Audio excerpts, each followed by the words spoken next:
Bem, vamos lá, pessoal. Olá, eu sou a professora Ana Clara Montenegro Fonseca.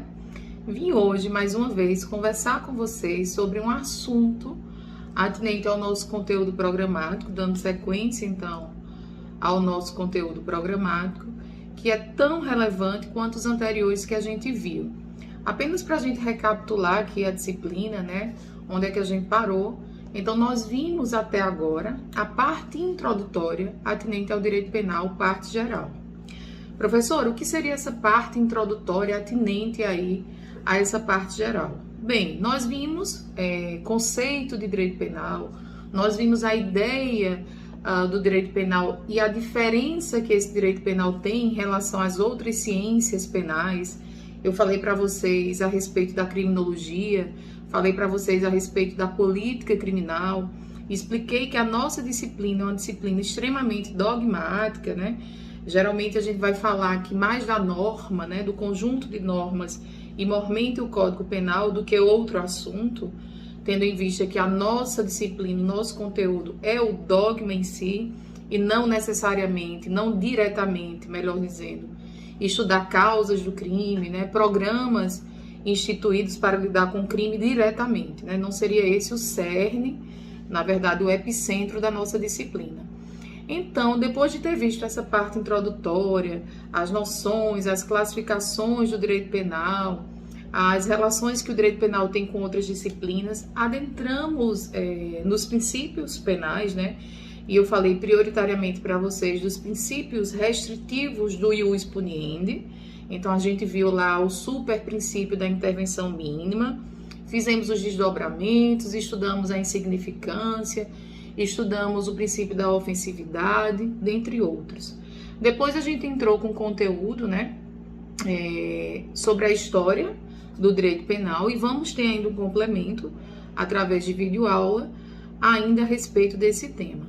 Agora, efetivamente, dando sequência, tendo em vista que a gente já viu o artigo 1º, o artigo 2º, que a gente abordou esses artigos quando falou do princípio da legalidade e a gente destrinchou as normas penais em branco, agora, efetivamente, dando sequência, a gente entra, diria que a partir do artigo 4º até o artigo 12, a gente tem aí a aplicação da lei penal, certo? Então, vai haver uma subdivisão, aplicação da lei penal no tempo, artigo 4º, aplicação da lei penal no espaço, artigo 5º, lugar do crime, artigo 6º, artigo 7º a gente tem extraterritorialidade, artigo 8º a gente tem uma compensação a uma exceção que nós temos no ordenamento jurídico ao princípio do ne bis in idem, que é a extraterritorialidade. Então, via de regra, ninguém pode ser processado, julgado duas vezes, exceto em caso de extraterritorialidade. E no artigo 8º, tendo em vista esta extraterritorialidade, o legislador achou por bem fazer uma compensação de penas. Então, a gente vai verificar praticamente do artigo 4º ao artigo 8º, lei penal no tempo, lugar do crime e lei penal no espaço. Posteriormente, a gente vai adentrar ainda em relação à lei penal sendo aplicada para algumas pessoas. Existem aí algumas prerrogativas da lei penal, a depender da pessoa que está como sujeito do crime. Nós vamos ter aí imunidades. Então, a gente vai falar ainda um pouco mais da aplicação da lei em relação às pessoas. E a gente finalizaria, então, eu diria que essa primeira parte de parte geral, que seria a aplicação da lei penal, que fica entre o artigo 1º até o artigo 12 do próprio Código Penal. Então, efetivamente, agora a gente adentrou no código, né? É importante que todo mundo tenha um Código Penal em mãos, para que a gente possa acompanhar a disciplina. E tendo em vista que essa aula não tem aquela disposição que geralmente ocorre na nossa disciplina, que é a minha carinha pequenininha e os slides ali aparecendo. Dessa vez a aula está sendo gravada do celular, os slides vão chegar para vocês, eu preparei, mas vão chegar posteriormente. Então, vocês vão acompanhar essa aula ouvindo, eu vou seguir os slides e depois vocês vão ter também os slides em mão, tá bom? Em mãos, para poder acompanhar, para poder escutar, ver e acompanhar através dos slides. Então, vamos lá? O tema da aula de hoje, como eu falei, especificamente desse momento aqui, é a eficácia da lei penal no tempo. Se a gente abrir o artigo 4º do Código Penal, e quem puder abri-lo aí para acompanhar juntamente comigo, até para fazer algumas anotações que forem pertinentes, que acharem pertinentes, né?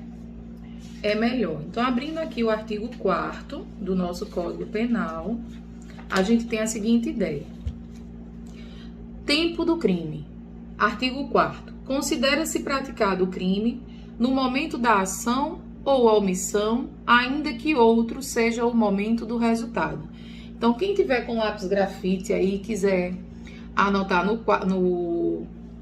código, puxa uma setinha e coloca teoria da atividade, né? Ou teoria da conduta. O que é que isso significa? Para a nossa legislação pátria, o tempo do crime é o tempo do momento em que foi praticado ou a ação ou a omissão, do momento em que o comportamento delitivo ocorreu. Então, não importa se o resultado delitivo ocorreu depois. O que importa é o momento da prática do verbo núcleo, da ação ou da omissão prevista no delito, lá no preceito primário. Então, a partir do momento que você inicia o verbo núcleo, por exemplo, você quis praticar o artigo 121, matar alguém. O verbo núcleo é matar. Então, você disparou contra a vítima. No dia que você dispara contra a vítima, mesmo que ela seja levada para o hospital e venha a falecer depois de um mês, no momento que você dispara, que é o momento da ação, o momento que você inicia o verbo núcleo, ali define-se o tempo do crime, né? Tem um brocardo, né, do latim que fala tempus regit actum. Vou repetir. Tempus regit actum. Então, a lei vigente no tempo da realização do ato delitivo é aquela que vai vigorar em termos de aplicação de lei, em termos de processo penal. Então, Ana, se no momento que eu dei o tiro, eu tinha 17 anos e quando a vítima veio a falecer, eu já tinha completado, já tinha acontecido o meu 18º aniversário, eu respondo baseado em que lei? Vocês devem me responder. Qual era a lei do tempo da ação? Quem é que vigia, quem é que regulamentava, quem é que estabelecia a conduta para um menor de 17 anos, um menor de 18, perdão, alguém de 17 anos que dispara contra outrem? É o Código Penal ou é o ECA? Então, no tempo da ação, no disparo, ele tinha 17 anos. Se a lei penal a ser aplicada é a lei do tempo da ação, a gente vai aplicar o ECA e não o Código Penal. Então, não esqueça. Tempus regit actum, teoria da atividade. Então, anota aí no seu Código Penal, anota aí no artigo 4º, que a teoria que rege a determinação do tempo do crime é a teoria da conduta ou da atividade, mesmo que o resultado ocorra posteriormente, tá bom? É importante que a gente pense que a lei penal ela pode se movimentar, digamos assim, no tempo. E pouca gente lembra de falar isso quando está fazendo uma prova oral ou escrita, que isso significa a extra-atividade da lei penal. Então, quando eu estou lidando com extra-atividade da lei penal, eu quero dizer que a lei penal ela se movimenta no tempo em favor do suspeito, do réu, do condenado, do executado. Ela pode tanto retroagir para beneficiar, como ela pode não retroagir para prejudicar. Então, quando ela se movimenta, quando ela vai para frente para continuar beneficiando, eu vou ter um fenômeno chamado ultratividade. Quando ela volta para beneficiar em um fato passado, eu vou ter o fenômeno da retroação ou retroatividade benéfica. Esses movimentos de retroação e de ultratividade, né, eu chamo no direito penal de extraatividade. Então é importante que vocês lembrem que passem a partir de agora a colocar como gênero, por assim dizer, extraatividade. E eu posso ter nesse movimento da lei penal no tempo, que é a extraatividade, eu posso ter ainda a retroação benéfica, e posso ter a ultratividade de uma lei. Ana, me explica a ultratividade da lei, tendo em vista que a gente já sabe mais ou menos o que é a retroação benéfica, porque a gente tratou um pouquinho disso quando a gente estava estudando o princípio da legalidade. Vamos lá. Imaginem que vocês estão diante de uma lei chamada lei excepcional ou de uma lei temporária. Ana, me dá um conceito aí de lei excepcional e me dá uma diferenciaçãozinha de lei temporária. Imagine que a lei excepcional é aquela que surge por um caso fortuito, uma situação extra, uma pandemia, uma guerra, uma possibilidade de atentado terrorista. Então, vamos supor que se edite uma lei para aquele momento excepcional. A lei temporária é a lei que surge já na sua dicção, no seu bojo, contendo a expressão durante o período de tanto a tanto. Então, vamos supor, o Código Eleitoral, quando trata de crimes, né? Vocês sabem que o Código Eleitoral traz também no seu bojo crimes eleitorais. Então, lá, especificamente, a gente tem a prática do crime durante o período eleitoral. Então, quando a lei penal trouxer no seu bojo essa ideia de duração certa, né? Ali a gente vai estar diante de uma lei temporária. Tanto a lei excepcional como a lei temporária, a gente sabe que vai acabar o período de vigência. Aí vamos supor, Ana praticou o crime durante o período excepcional. Ou Ana praticou o crime durante o período da lei temporária, enquanto estavam em vigor essas duas leis, qualquer uma dessas leis. Quando acabou o tempo de vigência, a sociedade restabeleceu o seu período normal, não é mais eleição, a gente não está mais em guerra, etc. Então volta o ordenamento jurídico normal e aquela lei fica ali sobrestada, fica em suspenso, né? Acaba a vigência. O Código Eleitoral fica em suspenso, aguardando as próximas eleições, e a lei excepcional, de fato, ela se extingue. Aí a pergunta é: eu pratiquei o crime durante a guerra civil no Brasil. Eu pratiquei o crime durante as eleições. Mas depois, o que é que a gente vai ter? A gente vai ter o Código Penal normal. E o Código Penal normal é mais favorável, vamos supor. Ana, essas leis excepcionais, essas leis temporárias, perdem o seu valor? Claro que não. Entra o fenômeno que eu falei da ultratividade. Então, no momento que ela estava em vigor, se eu pratico o crime, os seus efeitos se postergam de futuro, né? Se postergam para o futuro. Então, por mais que depois a ordem seja estabelecida e surja e retorne, na verdade, o Código Penal a valer normalmente, a gente não tem como apagar os efeitos dessa lei. Então, a lei vai se movimentar no tempo em que pese para fatos presentes, ela não mais serve. Mas para aqueles fatos praticados durante a sua vigência, ela continua vigorando. Então, vamos primeiro separar a ultratividade da lei excepcional e temporária, justifica-se pela excepcionalidade e pelo momento específico, pelo fator específico e especial para o qual ela surgiu. Então, não poderia ela deixar de ser aplicada, tendo em vista o restabelecimento da ordem, porque isso geraria, inclusive, ineficácia e disfuncionabilidade dessa lei. Uma lei disfuncional, para que surgiu? Se depois a gente vai voltar a utilizar o Código Penal. Então, por que essa lei foi criada? Então, excepcionalmente nesses casos, né, e especificamente nesses casos, a gente fala em ultratividade. A lei anterior, ela tem efeitos para o processo continuar no futuro, para a execução continuar no futuro. Agora, a retroatividade benéfica, tendo em vista que a gente não pode retroagir in malam partem, né? A lei nova, pior, ela não pode retroagir. Eu só posso ter uma lei nova que seja favorável retroagindo. Então, a retroatividade benéfica é o contrário da ultratividade. Eu tenho uma lei posterior que ela volta, de forma fictícia, né? Ela volta para abarcar o fato passado. Tanto retroatividade, nesse sentido benéfica, como ultratividade da lei excepcional e temporária, fazem parte desse grande fenômeno que se chama extraatividade da lei penal no tempo. A movimentação da lei penal no tempo. Certo, pessoal? Então, Vocês vão encontrar aí no primeiro slide da aula essas informações e eu coloquei um complemento que eu vou aqui ler para vocês. O artigo 4º, né, que traz a teoria da atividade, considera o momento da ação ou da omissão, o que eu acabei de falar, teoria da conduta, ainda que seja outro do resultado. Isso diz o legislador, isso está aqui no slide. E ainda, pelo princípio da coincidência, congruência, simultaneidade, o conceito tripartite de crime deve ser entendido quando da prática do crime. O que é que isso quer dizer? Por isso que eu li para que eu possa explicar para vocês.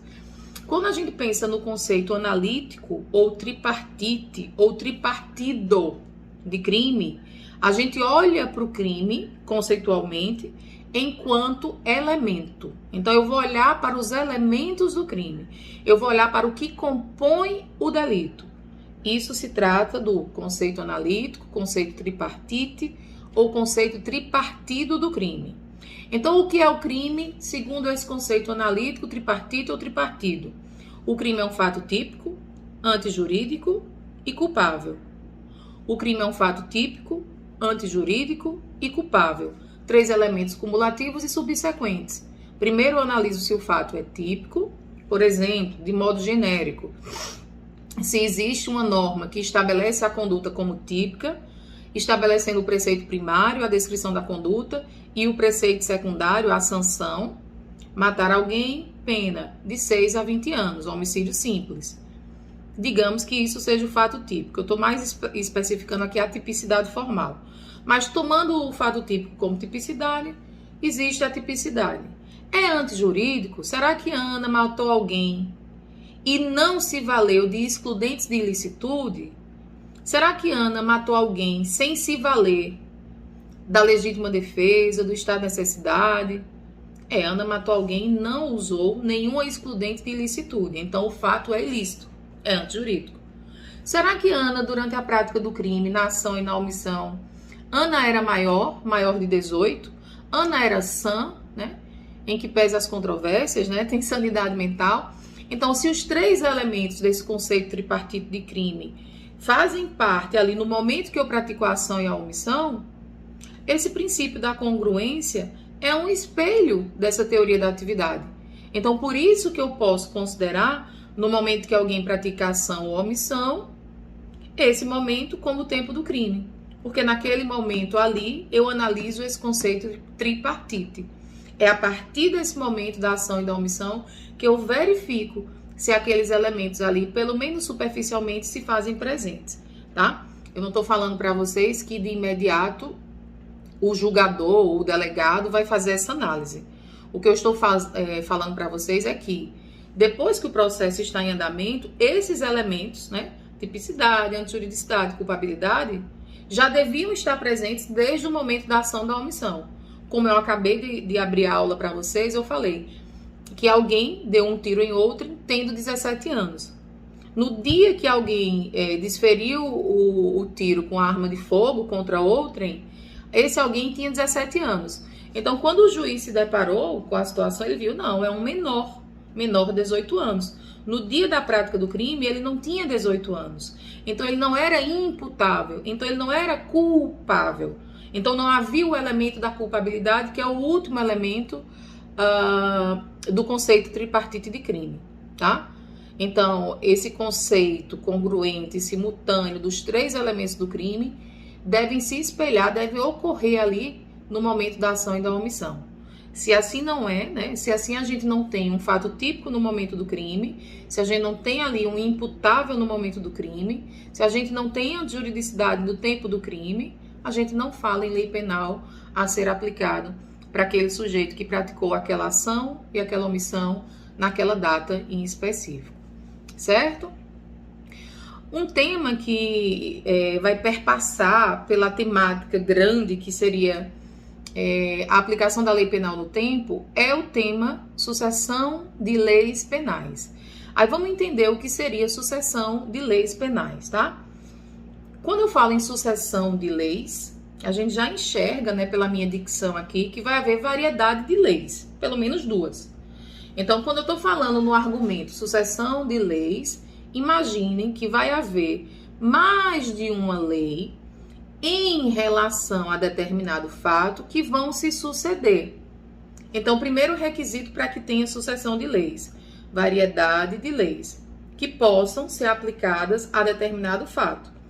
E que essas leis se sucedam no tempo. E o tempo pressupõe que o fato tenha ocorrido e depois que o fato ocorreu, a gente tem uma nova lei que pela comparação a gente possa pensar, opa, será que essa nova lei pode retroagir ao fato anterior, sim ou não?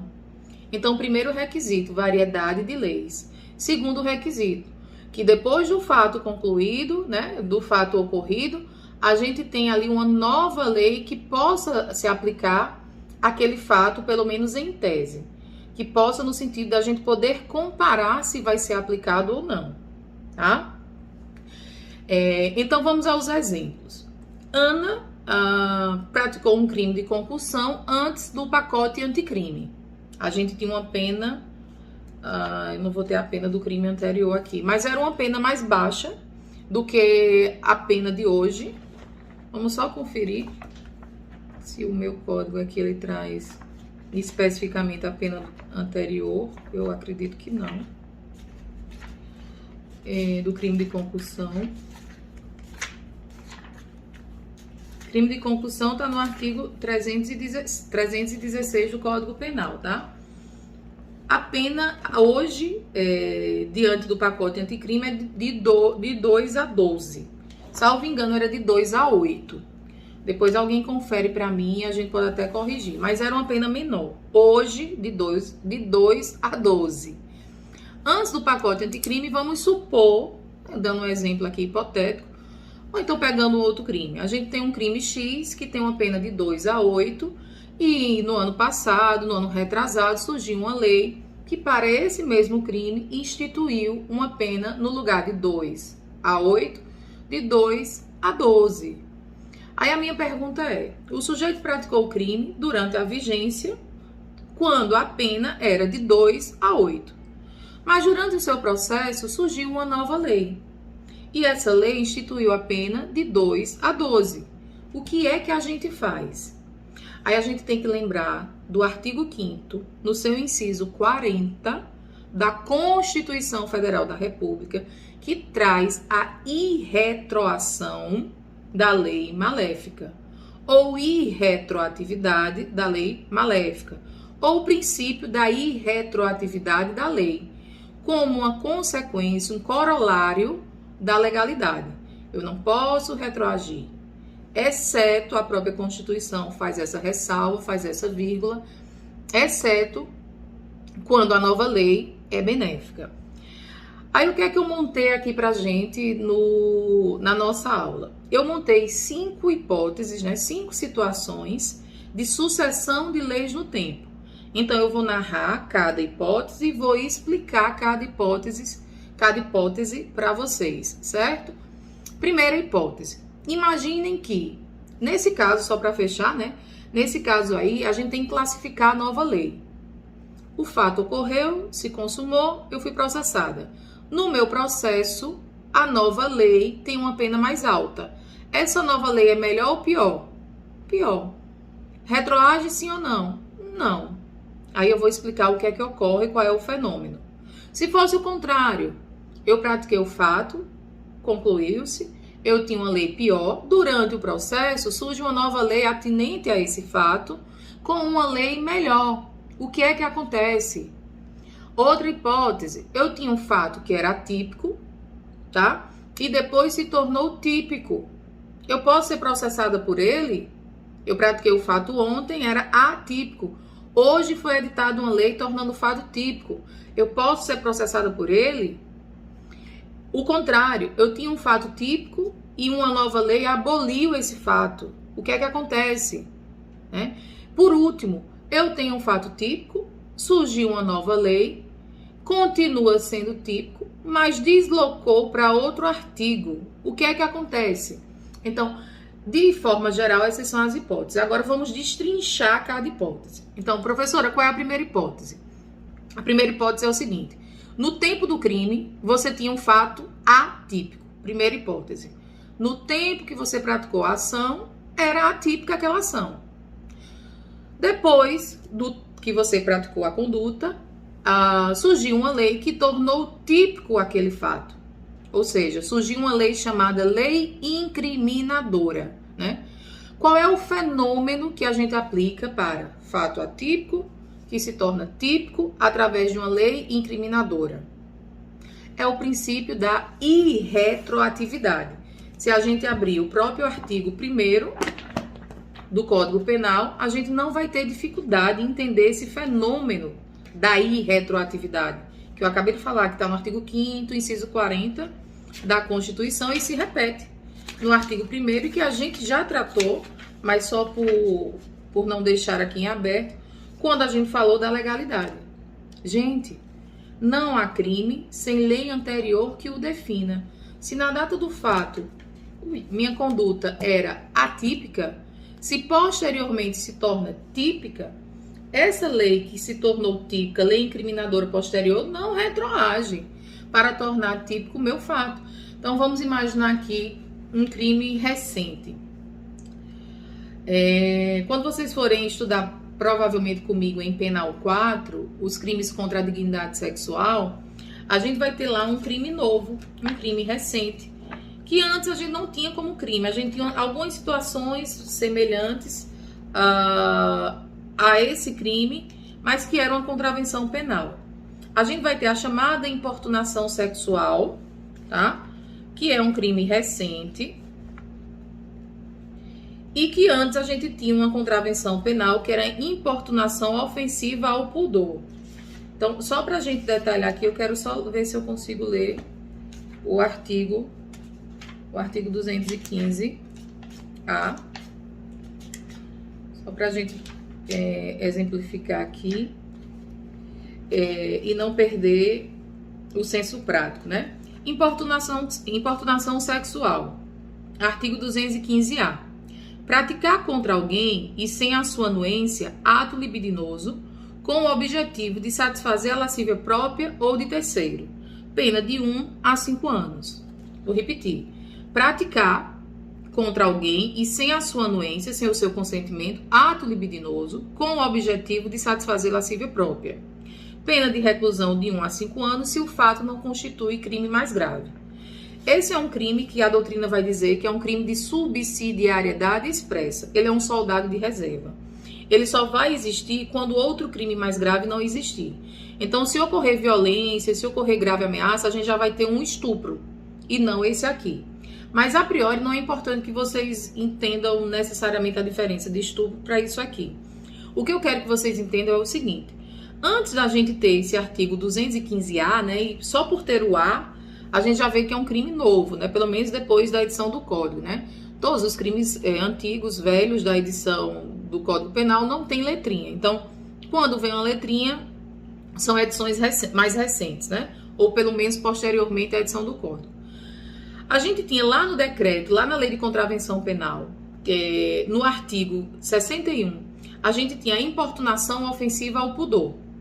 Essa importunação ofensiva ao pudor previa a ideia de você perturbar em público o pudor alheio, como contravenção. Mas lá pelos idos dos anos 2018, né, a gente teve um caso muito emblemático, principalmente em São Paulo, eu não sei se vocês vão lembrar, um sujeito que ejaculou no pescoço da vítima dentro de um ônibus ou foi do metrô? Dentro do ônibus, de um transporte coletivo. Mas, salvo engano, foi no ônibus mesmo. Então, como ele ejaculou no pescoço da vítima, se questionou. É estupro? Ou vai ser a contravenção do artigo 61, importunação ofensiva ao pudor? Porque ainda não existia o 215A. Aí houve diversas discussões, tendo em vista que ele foi liberado, porque a contravenção penal, a pena corrente é a pena de multa, não tem privação de liberdade, a contravenção penal é um crime anão, crime liliputiano, então não tem grandes penalidades, não tem grandes desvalores, né, nas condutas. Então, pela proporcionalidade, a gente também não tem uma sanção aí tão importante. Isso foi muito criticado mediaticamente, houve um clamor social e o legislador criou o artigo 215, E a gente tem hoje a importunação sexual no 215. Então, hoje, um ato desse, ejacular no pescoço da vítima, sem violência, sem grave ameaça, a gente pode enquadrar aqui no 215. Se houver uma outra conduta, por exemplo, enganar a vítima, a gente já pode ter a violação sexual mediante fraude. Se houver violência e grave ameaça, a gente pode ter o estupro. Se for um menor de 14 anos, a gente pode ter um estupro de vulnerável e por aí vai. Mas o que eu quero que vocês entendam aqui é o seguinte. No momento que o sujeito praticou o delito, a conduta, perdão, né, ejacular no pescoço da vítima, a gente não tinha o fato como crime. Então, se naquele momento que ele estava sendo processado surge o 215A, esse 215A não pode voltar. É uma lei incriminadora, surgiu um novo crime, inclusive revogou não, mas deixou a importunação ofensiva ao pudor a outros atos que não sexuais, né? Praticamente revogou a contravenção e criou de fato esse crime. Essa lei incriminadora poderia abarcar esse sujeito, né, se tivesse surgido durante o seu processo? Não. Por quê? Porque primeiro a Constituição, no artigo 5º, inciso 40, fala que a lei penal é irretroativa, tá? Exceto para beneficiar. Segundo o próprio artigo 1º, não há crime se ele é anterior que o defina. No momento que ele praticou a conduta, era infração, mas era contravenção, tá? Então, essa ideia de anterioridade deve ser respeitada. Primeiro deve existir, para depois o sujeito poder ser punido. Tem um outro exemplo aqui, que poderíamos também relatar. O artigo 311-A, também se vocês forem meus alunos em Penal 4, a gente vai ver, que é a fraude em certames públicos, né, de interesse público. Também é uma mudança recente. Então, vamos dar aqui um exemplo. Utilizar ou divulgar indevidamente com o fim de beneficiar a si ou a outrem, ou de comprometer a credibilidade do certame, conteúdo sigiloso de concurso, avaliação de exame público, exames seletivos, etc. Então, imagine por acaso você fraudar alguma situação ali do Enem, né? Ou então da OAB, se enquadraria aqui. Mas antes da gente ter esse 311-A, a gente não poderia pensar, né, em gerar a punição do sujeito, porque a lei incriminadora ela surgiu posteriormente. Então, lembrem-se disso. Lei incriminadora não retroage pela própria ideia de anterioridade, que é um dos braços da legalidade. Tá, professora, essa ideia da lei incriminadora, que tornou um fato que era típico, eu entendi. Qual é a segunda hipótese? A segunda hipótese está aqui para vocês na tabela. Isso vai estar esquematizado, então vocês não se preocupem necessariamente em estarem voltando, né, o vídeo. Tentem acompanhar o vídeo com a tabela. A segunda hipótese seria fato típico ao tempo do crime. Depois, durante o processo, durante a execução ou a condenação, surge uma nova lei que mantém o fato como típico, mas piora, prejudica a situação do réu. O que é que a gente vai ter como consequência? Qual é o fenômeno que vai acontecer? Mais uma vez, a gente tem o fenômeno da irretroação ou irretroatividade da lei penal. Ou seja, eu tenho uma novatio legis impégios, ou lex gravior, né? Uma lei pior, uma lei grave, ou uma lei nova em prejuízo, né, da parte. Então, como prejudica, a gente aplica mais uma vez o preceito constitucional que está lá no inciso 40 do artigo 5º, a irretroatividade, tá? Então, a gente não pode aí fazer com que essa nova lei retroaja para prejudicar. O próprio exemplo, eu já dei para vocês, né? O princípio da consunção, o crime de concussão, né? O princípio da consunção não tem nada a ver. O princípio da consunção, já que eu falei, só para deixar claro aqui, o princípio da consunção é um princípio que serve para resolver conflitos de leis, conflito aparente de leis. Então, vamos supor, crime de bigamia. Para praticar o crime de bigamia, eu preciso passar pelo processo de habilitação, todo mundo antes de casar precisa passar por um processo de habilitação, vai ali haver a fase dos proclames, então você vai declarar isso publicamente, num documento público, que você tem condições de casar. Dentre as condições para poder casar é que você é solteiro, viúvo ou divorciado.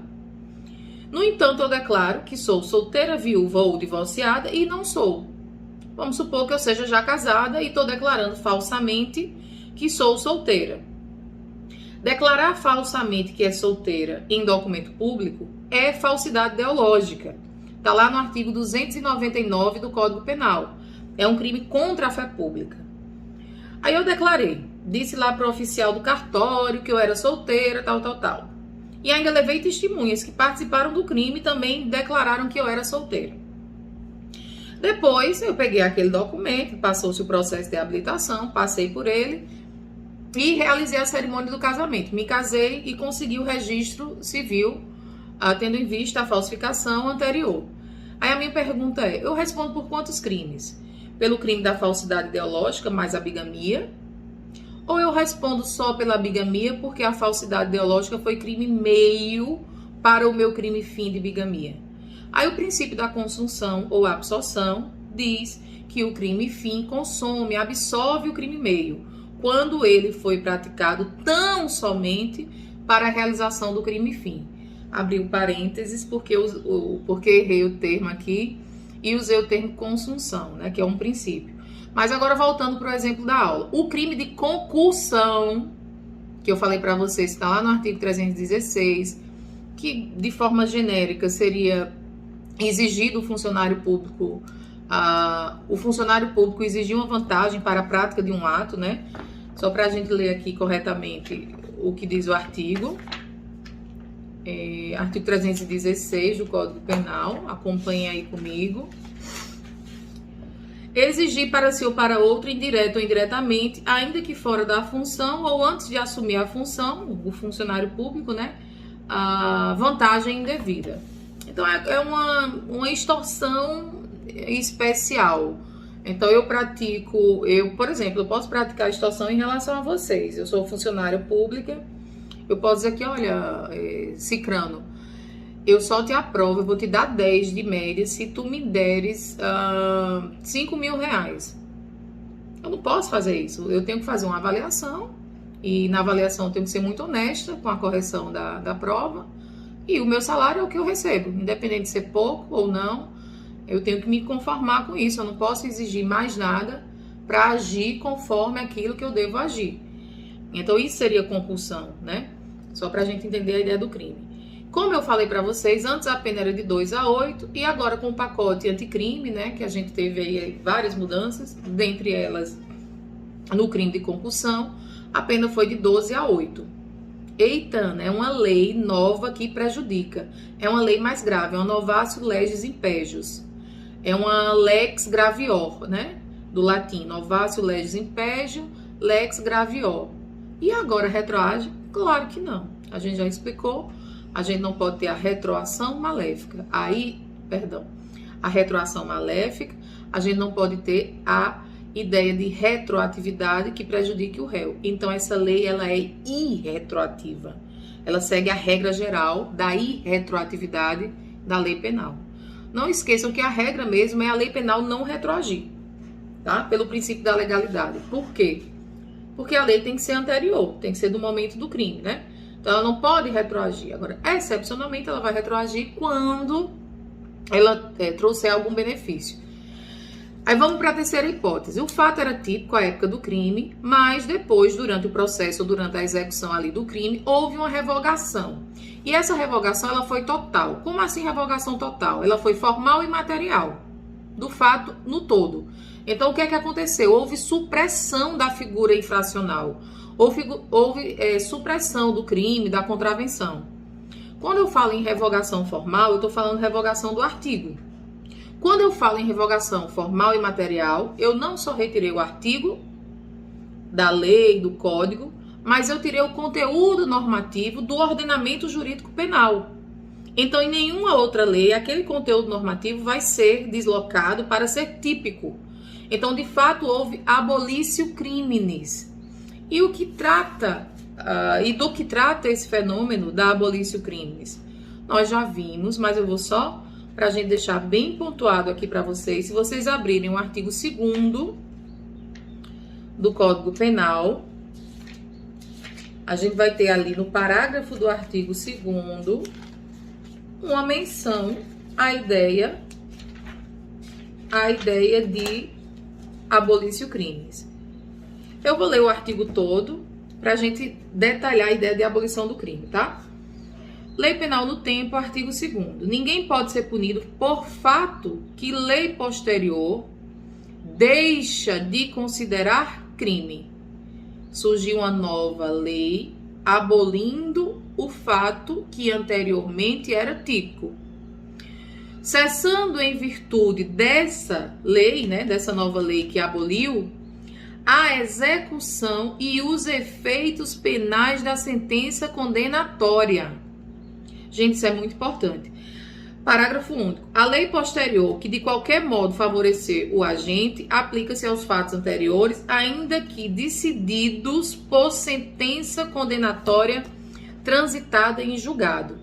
Gente, a abolício crimes não respeita sequer a coisa julgada. Ela tem uma força tão grande que ela desconstrói, ela passa por cima da coisa julgada. E a coisa julgada, a gente sabe que coisa julgada constitucionalmente não se mexe. Mas em penal, em termos de lei benéfica, como é uma lei benéfica, se aboliu o crime, não importa se a sentença transitou em julgado, se eu já estava na cadeia cumprindo pena. Meu advogado vai entrar com um pedido de extinção ali da punibilidade.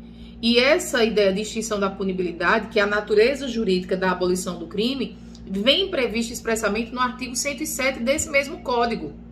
Então aqui não importa em que fase processual esteja, a abolício crimes vai abarcar tanto durante o processo, durante a fase da sentença, durante a execução.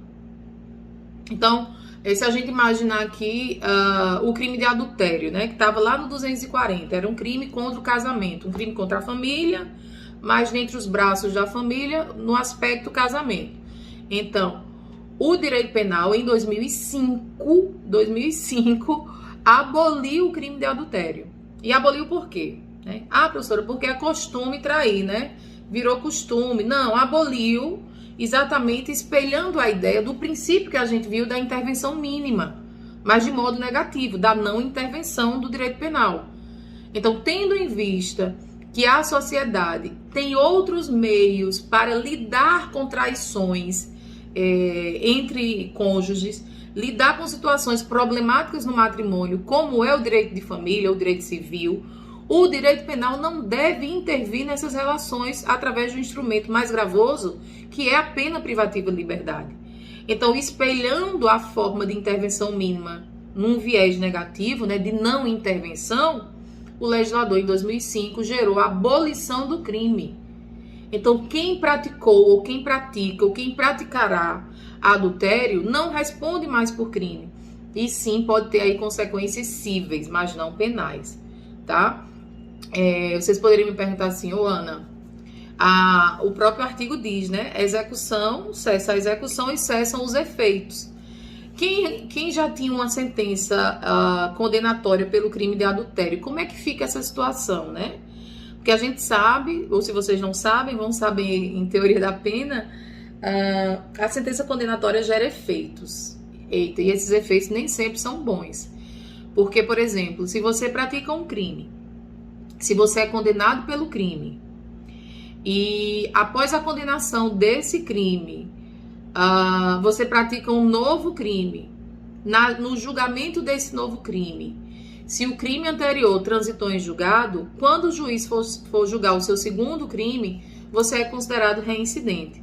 Ana, isso ocorre aqui, no caso do sujeito ter sido, por exemplo, condenado a adultério e depois surgir a abolição do crime? Não. Porque a sentença que vai abolir o crime é uma sentença declaratória da extinção de punibilidade.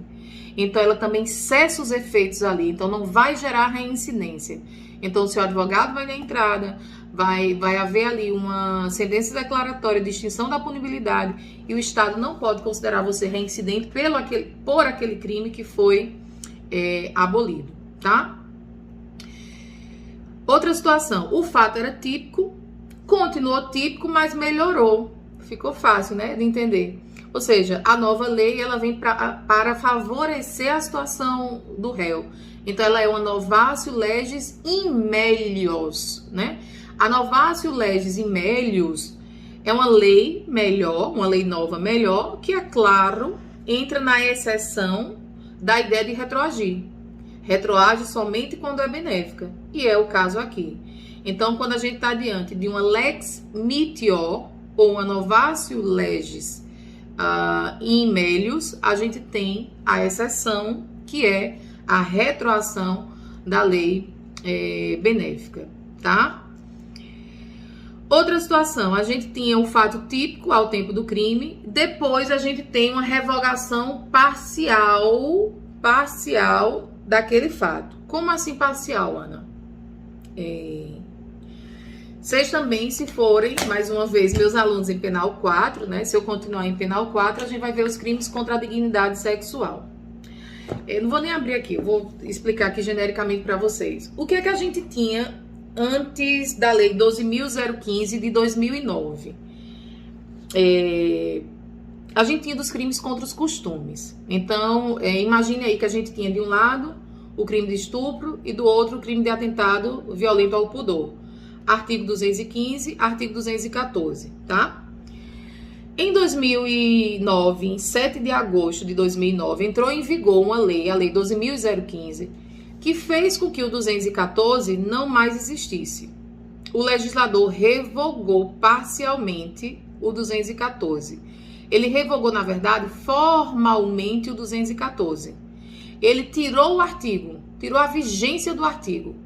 Mas o conteúdo que estava aqui no 214, ele transladou, ele deslocou, ele mudou a topografia, a localização do conteúdo.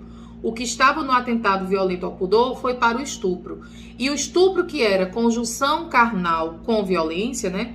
Praticar coito vagínico com a mulher mediante violência ou grave ameaça, o estupro hoje passou a ser também o que era o atentado violento ao pudor, que era praticar qualquer outro ato libidinoso, diverso da conjunção carnal, mediante violência ou grave ameaça. Então, seguindo uma tendência internacional, o legislador brasileiro fundiu o conteúdo do 214, deslocando para o 213. No momento que ele faz isso, ele revoga a norma formalmente, mas ele não revoga o conteúdo. Então, o fato era típico, continua típico. Só modifica a topografia, a localização. Ana, que fenômeno é esse? Não é abolício. Claro que não. Não é supressão, né? Total.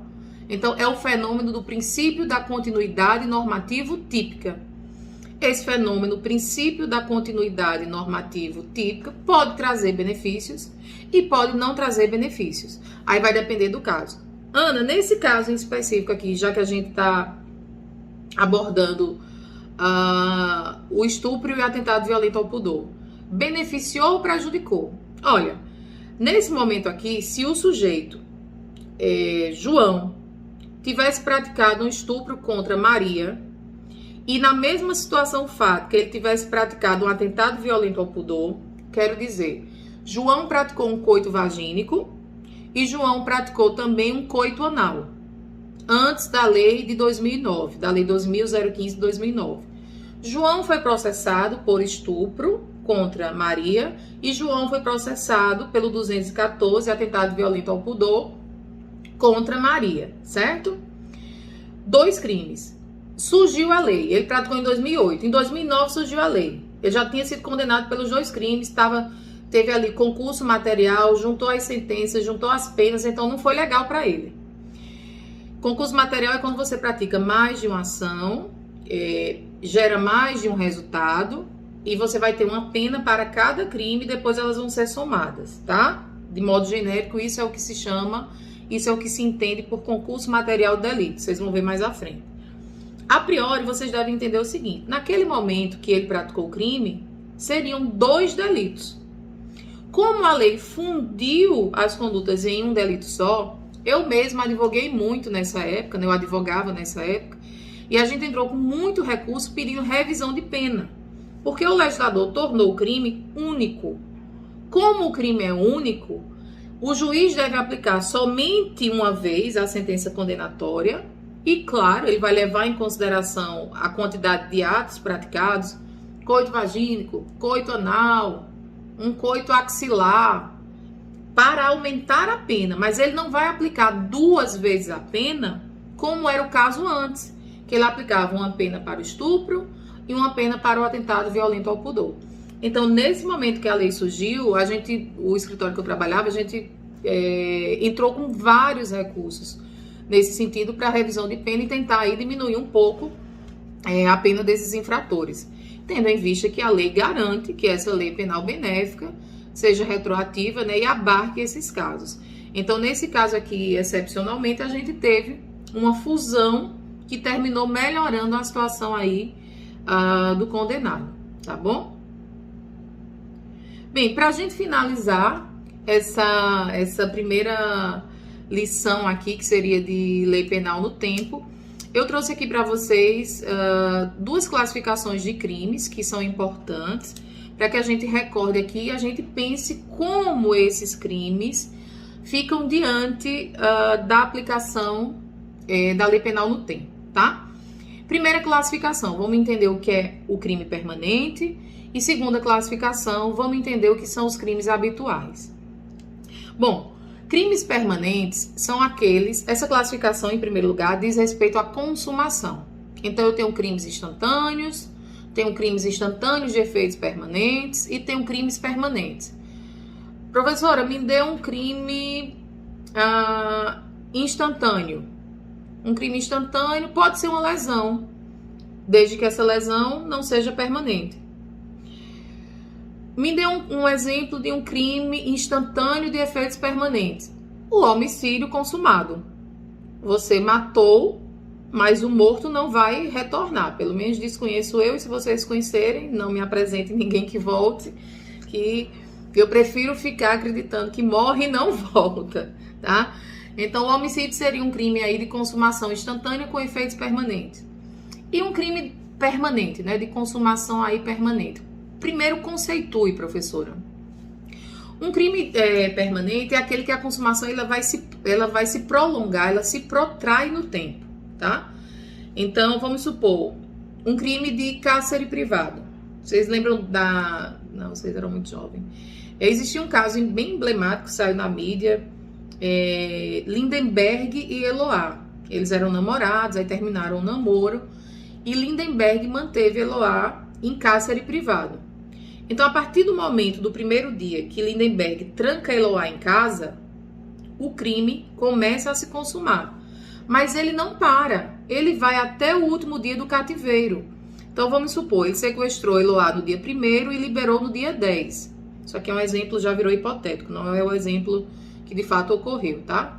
Que não foi legal, ocorreu inclusive em tragédia, ele terminou sequestrando e depois matou e ainda feriu uma amiga, mas aí depois vocês procuram aí na mídia, tá? Mas baseando aí nesse caso, nesse estudo de caso e trazendo aqui para aula, um estudo hipotético, o sujeito sequestrou Eloá no dia 1º e foi o cativeiro até o dia 10, tá? No dia 10 ali, no final da noite, a polícia descobriu o cativeiro, desbaratou o cativeiro, libertou a vítima. Ana, qual é o momento da consumação do crime? É o contínuo, é o todo. É do dia 1º até o dia 10. O crime se consumou no dia 1º e continua se consumando até o dia 10. Isso tem algumas consequências. Vou dar uma delas que vocês vão estudar provavelmente em processo. Mas, por exemplo, os crimes permanentes, eles admitem flagrante a qualquer momento. Ana, o sujeito passou 10 anos em cárcere. A polícia poderia entrar no 10º ano e fazer o flagrante, porque flagrante vem de flagrare, né? De chamas, né? Ainda teria chamas no crime permanente, sim. Porque a ideia é que o crime ocorreu ou acabou de acontecer para que você possa prender em flagrante delito, né? Então ainda está as chamas, as flamas ali, a do flagrare, né? Então a ideia do latim de flagrante. Nesse caso do crime permanente, esqueça o tempo em si e conte o todo. Então, durante o 1º dia até o 10º, poderia haver flagrante. Isso é uma das consequências dos crimes aí permanentes. Teriam outras, mas que não convém agora mencionar. Os crimes habituais. Como são os crimes habituais? Os crimes habituais é uma classificação da doutrina que exige duração e perpetuação da conduta para que o crime ocorra. Então, eu só vou ter o crime na forma consumada, não vou ter tentativa do crime, e essa forma consumada pressupõe uma duração, pressupõe uma reiteração de atos. Me dê um exemplo de crime habitual. Existe um crime no artigo 229, que se chama estabelecimento para exploração sexual, que era chamado antes de casa de prostituição. Então, eu abri um negócio para explorar pessoas que se prostituem. Então, eu vou tirar benefício de prostitutas ou de garotos de programa. No primeiro dia que eu abri esse negócio, como é um crime habitual, eu não poderia considerar o crime consumado. Então, geralmente, a polícia ela faz campanha, né, que se chama, ela acampa, por assim dizer, na localidade, ela vigia, colhe provas de diversas, por exemplo, de uma semana, 2 semanas a conduta acontecendo, para poder punir aquele dono do estabelecimento, o proprietário, o gerente, o responsável, pelo crime do artigo 229. Porque um ato único isolado não é lesivo para o bem jurídico. Então, esses crimes habituais precisam de atos reiterados para se consumar e não existem na forma tentada.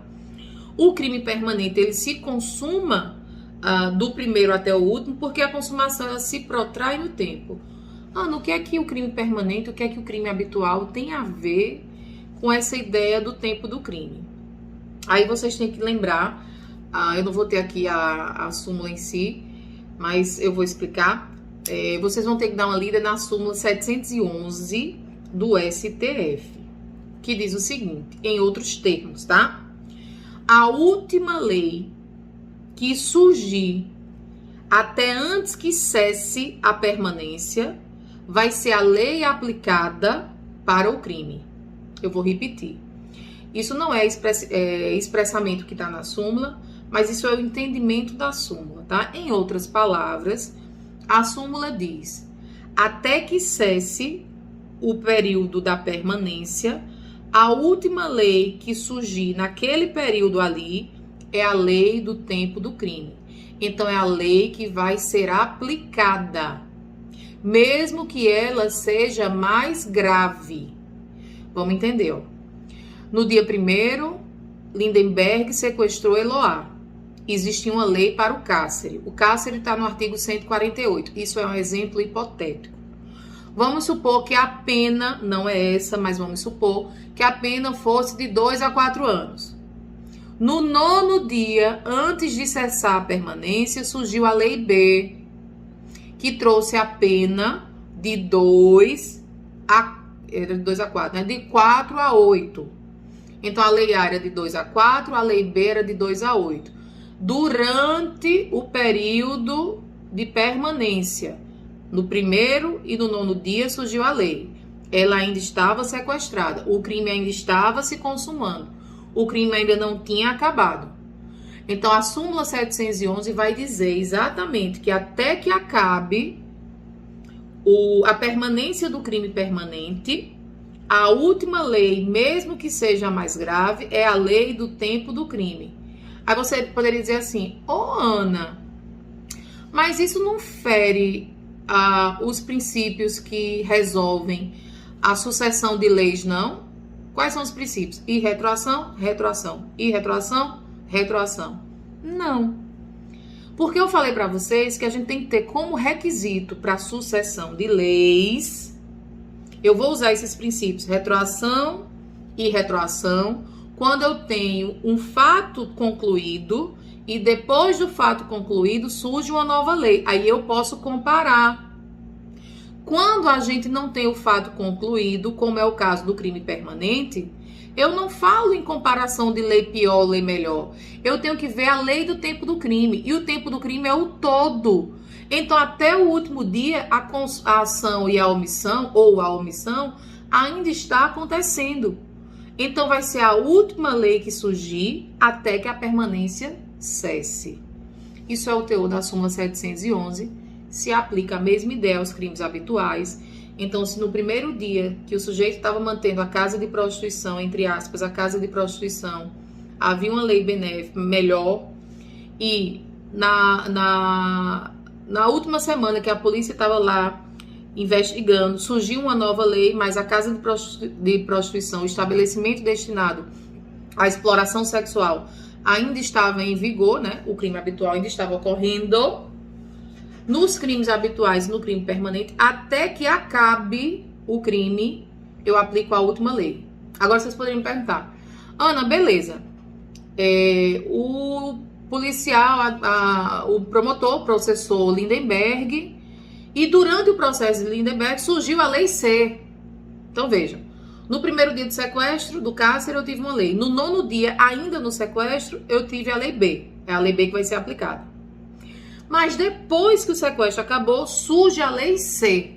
Aí a gente vai, em relação à lei C, a gente vai pensar nos princípios que resolvem sucessão de leis. Porque o fato concluiu, depois do fato concluso, surge uma nova lei.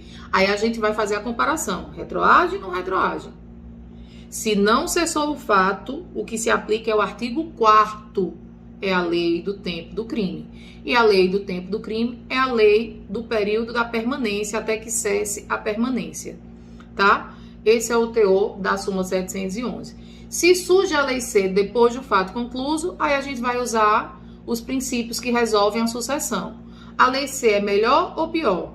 Se for melhor, retroage e, digamos assim, ela se sobrepõe à lei B. Se for pior, ela não retroage e a lei B, que era pior que a A, continua a lei B em vigor, tá bom? Para finalizar esse momento aqui da aula, é importante que vocês tenham em mente que após o trânsito em julgado, né, o juiz competente para aplicar essa lei melhor vai ser o juiz da execução para cálculo. Eu falei para vocês que eu entrei com recurso, né, lá em 2009 para alguns clientes, para alguns que tinham praticado a tentativa de estupro, mas tentativa de atentado violento, e a gente entrou. Qual é o juiz competente para julgar? É o juiz da execução penal, tá? Então ele que vai fazer os cálculos. Juiz da revisão criminal, isso é o que diz a súmula 611 do STF, tá bom? A lei melhor no período de vacância, para Alberto Silva Franco, é período de mero conhecimento. Logo, essa lei melhor, que ainda não entrou em vigor, está no período de vacácio legis, né, no período de conhecimento, ela aí poderia retroagir, porque exatamente essa vacácio é apenas para dar conhecimento, mas ela já teria sido aprovada, etc. Para Paulo Queiroz e Guilherme Souza Nutti, essa norma em vacácio, né, que está no período de conhecimento, ela é uma norma sem validade, então ela não pode ser aplicada, ela é apenas uma expectativa da lei. Então, finalizando aqui, a lei melhor, que está ainda em vacácio, existe divergência doutrinária. Você pode, como advogado, tentar pleitear, para que ela já seja aplicada ao seu cliente. De todo modo, ela vai entrar em vigor um dia. Se o cliente for condenado, a justiça criminal vai ter trabalho, né? Vai ter que refazer, aí você vai ter que ter gasto também enquanto cliente, vai ter que entrar com recurso para buscar aí a melhoria e a retroação dessa lei quando ela entrar em vigor, tá bom?